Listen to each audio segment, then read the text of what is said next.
सभी वृश्चिक राशि के भाई बहनों का सादर अभिवादन। आज हम समझने जा रहे हैं 18 साल बाद 18 दिनों के लिए उस विशेष कार्य को जो आप जैसा सोचेंगे वैसा आपको प्राप्त होगा, ये कैसे संभव है। और यकीन मानिए ये सब कुछ संभव है, इसीलिए हमने यहाँ पर लिखा है वृश्चिक राशि और किसी भी ग्रहों को यहाँ पर इन्वॉल्व नहीं किया है। सिर्फ और सिर्फ यहाँ पर आपकी बात होने जा रही है और अब आप स्वयं समझ पाएंगे कि भाई ये परिवर्तन आएगा कैसे और कौन से एक टेक्निक के माध्यम से, कौन से उपाय के माध्यम से हम इस समय को एक बेहतर उपाय बना सकते हैं। ध्यान रखिएगा, उस उपाय में 1 रुपए का भी खर्च नहीं आएगा और वो उपाय होगा लाख रुपए का। ध्यान से समझिएगा, पूरे वीडियो को जरूर देखिएगा ताकि आप अधिक से अधिक इस वीडियो के माध्यम से लाभ उठा पाएँ। 18 साल बाद राहु देवता का गोचर परिवर्तन हुआ है आपके ठीक पंचम भाव पर। राहु एक घर पर 18 महीने के लिए रहते हैं, उस हिसाब से 12 पर आप उसे गुणा कर दीजिए तो आपको ये दिख जाएगा कि 18 साल बाद ये आए हुए हैं। अब भाई ये 18 दिनों का क्या है, तो ध्यान दीजिएगा 7 मार्च से लेकर के पूरे के पूरे 26 मार्च का जो समय होगा, ये टाइम होगा बुध का समय, जिस समय पर बुध गोचर वश ये भी पहुंच जाएंगे राहु के पंख संग में। अर्थात राहु और बुध का एक समावेश हो गया, जिसको ज्योतिष में कहा जाता है जड़ योग। अब इस जड़ योग का प्रभाव हमको देखने को मिलेगा पंचम भाव पर। भाई कैसा है योग? हमारे पास एक टॉपिक और था वीडियो बनाने के लिए, वो टॉपिक था 7 मार्च को ही शुक्र देवता भी अपने मित्र की राशि कुंभ में प्रवेश कर रहे हैं। ऑलरेडी शनि वहाँ पर मौजूद हैं। एक अच्छा समय से आप मान सकते हैं, लेकिन एक अच्छाई में अच्छाई तो हर कोई देख लेता है। हमने ये प्रयास किया कि बुध यहाँ पर नीच के भी हो रहे हैं और जड़त्व दोष भी आ रहा है, तो इस टाइम को कैसे बेहतर बना पाए हम। और इस समय पर 7 मार्च से 26 मार्च में जो बीच का डेट बनता है वो 18 दिनों का है और उस हिसाब से हमने प्रयास किया है कि आप इससे अधिकाधिक लाभ ले पाएँ और इस टेक्निक को समझकर, इस उपाय को समझकर आप अपने जीवन को एक बहुत ऊंचे बेहतरी की ओर आप अग्रसित करा पाएँ। समझते हैं वास्तव में है क्या। आप ये समझिएगा कि यहाँ पर सिर्फ राहु और बुध के कारक तत्वों को आपको ले लीजिए, आपको प्रेडिक्शन स्वयं निकल करके सामने जरूर आ जाएगा।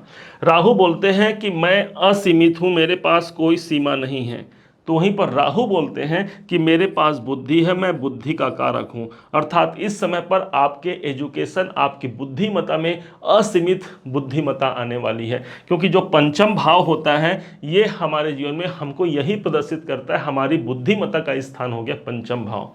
एक बहुत बड़ी जागृति आ सकती है, एक बहुत बड़े विकल्प हमें प्राप्त होगा इस टाइम पर, आप ऐसा मानिए। और कैसे इसे आकर्षित कर सकते हैं इसको आप अंतिम में तो जरूर समझिएगा।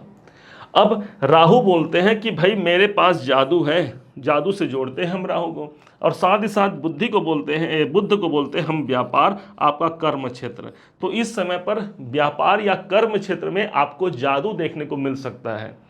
सुनने में बड़ा ही ये हास्यास्पद लग सकता है, परंतु वास्तविकता जब आप समझेंगे तब आपको ये अनुभूति होगी कि हाँ ये सत्य है। दूसरी तरफ से राहु को हम जोड़ते हैं कल्पना से, जो हम कल्पना कर पाते हैं, जो सोच सकते हैं, जो बहुत लंबी दूरी की यात्रा तय कर सकता है हमारा सोच, यही है राहु। हवाई यात्रा को राहु से जोड़ा जाता है, आप सब जानते हैं। विदेश को राहु से जोड़ा जाता है। ऑनलाइन संबंधी, इंटरनेट संबंधी समस्त कार्यों को हम राहु से ही जोड़ते हैं। और यहाँ पर बुद्ध हो गया हमारा शिक्षा, अर्थात हमारा एजुकेशन हो गया बुद्ध। अर्थात हमें इन सब चीज़ों में हमारी एजुकेशन बढ़ेगी, शिक्षा बढ़ेगी। अब कौन से वो उपाय किया जाए इस टाइम पर, कौन से उस टेक्निक को यूज़ किया जाए जिससे यही कॉम्बिनेशन हमारे लिए अपार सफलता की ओर हमें ले जाए, अपार खुशहाली हमारे जीवन पर दे जाए, इसको अब बड़े ध्यान से समझिएगा।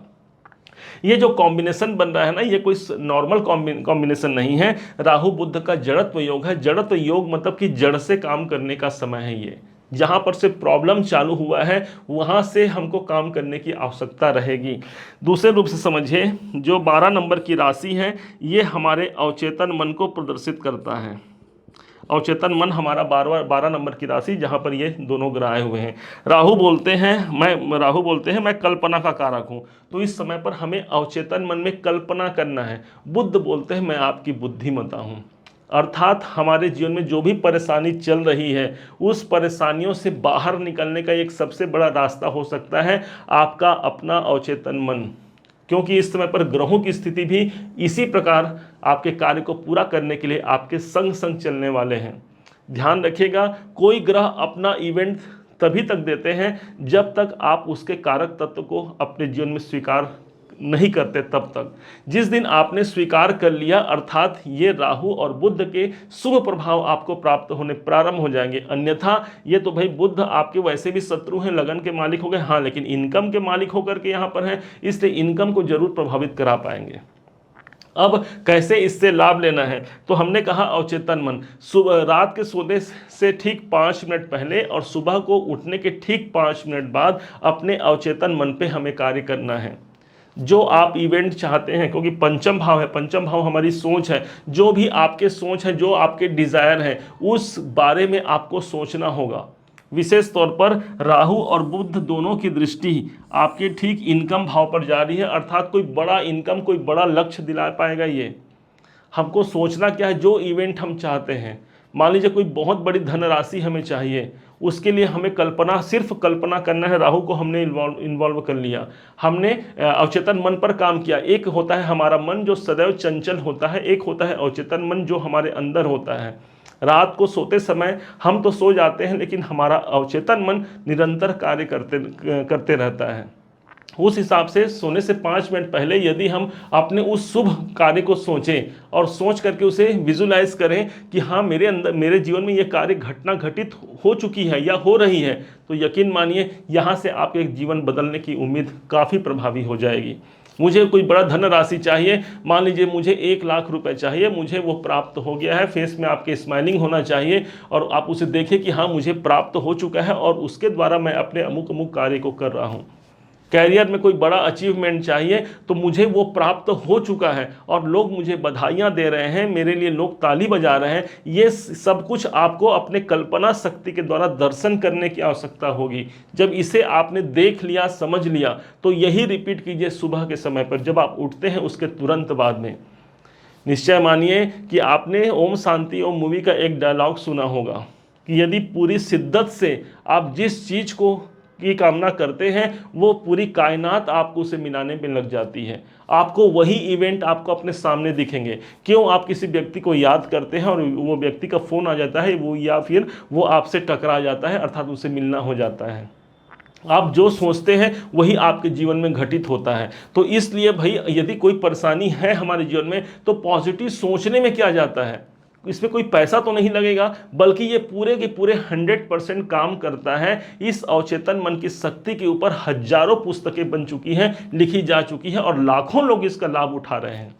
इसका लाभ आप भी उठाइए। जो भी आपके, चाहे वो फैमिली मैटर हो, पैसों से जुड़ा हो, कैरियर से जुड़ा हो या हेल्थ से जुड़ा हुआ, बस इतना आपको ध्यान रखना है कि मेरे संग वो घटना घट चुकी है, अच्छा वाला जो घटना है, मेरे हेल्थ में कोई प्रॉब्लम है, स्वास्थ्य मेरी निरंतर खराब रह रही है, अब मुझे सिर्फ एक विजुलाइज करना है कि मेरा वो स्वास्थ्य बहुत अच्छा हो गया है, मैं अच्छे से उठ करके खाना खा रहा हूँ, लोगों से घुल मिल रहा हूँ, घूमने जा रहा हूँ। ये सब आपको देखना है और मात्र देखने मात्र से वो परमात्मा जो सब कुछ नियंत्रण करते हैं, वो आपके जीवन में भी उन्हीं घटनाओं को प्रेषित करेंगे।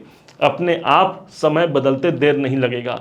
अन्यथा कुछ % लोग ऐसे हैं, जहाँ पर वृश्चिक राशि की बात की जाए, कमेंट में हम सबका कमेंट पढ़ते हैं, लेकिन सबका उत्तर नहीं दे पाते। इसके लिए क्षमा चाहेंगे। कुछ लोग ऐसे हैं जो कमेंट में लिखते भी हैं कि वृश्चिक राशि का कभी अच्छा नहीं हो सकता, वृश्चिक राशि सबसे बुरी राशि है। लेकिन क्या ये सत्य है? लाखों लोग, करोड़ों लोग ऐसे हैं जिनका जन्म वृश्चिक राशि में हुआ है और बहुत बड़े ओहदे और मान सम्मान से युक्त उनका जीवन चल रहा है। अपने आप को भी तो समझिए, आप भी उसी राशि के हैं, आपके राशि के स्वामी मंगल हैं, वो साहस, वो प्रतिष्ठा आपके अंदर मौजूद है। बस यही है कि हम बड़ा सोच नहीं पाते। प्रॉब्लम पता है कहाँ होता है? इस संसार में प्रॉब्लम नहीं होता, प्रॉब्लम होता है हमारे अंदर होता है। जिस दिन हमने यहाँ काम कर लिया, अर्थात अवचेतन मन में कार्य कर लिया, तो वो कोई भी इवेंट नहीं जो पूरा नहीं हो सकता, कोई ज्योतिषी आपका जीवन नहीं बना सकता। ध्यान रखेंगे। लेकिन यदि हम आपको ये बता रहे हैं, ये समझा रहे हैं, जो कि ग्रहों की दृष्टियाँ बनी हुई हैं, ग्रहों का प्रभाव बना हुआ है, इसका मतलब हम आपके लिए एक अच्छा अनुभूति अपने जीवन में, अपने अंदर रखते हैं। आप हमारे सब्सक्राइबर हैं और हमारा ये दायित्व तो बनता है कि आपके जीवन को हम उन्नत कैसे बना पाएँ, और शायद इसी कारण से हमने ये प्रयास किया है कि इसके माध्यम से शायद आपका जीवन सफल हो जाए।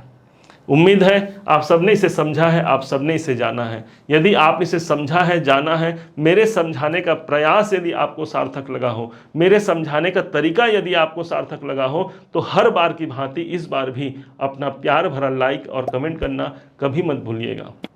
और यदि अभी तक आपने चैनल को सब्सक्राइब नहीं किया है, सब्सक्राइब भी कीजिएगा। पुनः एक बार फिर आप सभी का दिवस बहुत मंगलमय हो, इन्हीं शुभकामनाओं के साथ। जय श्री राम।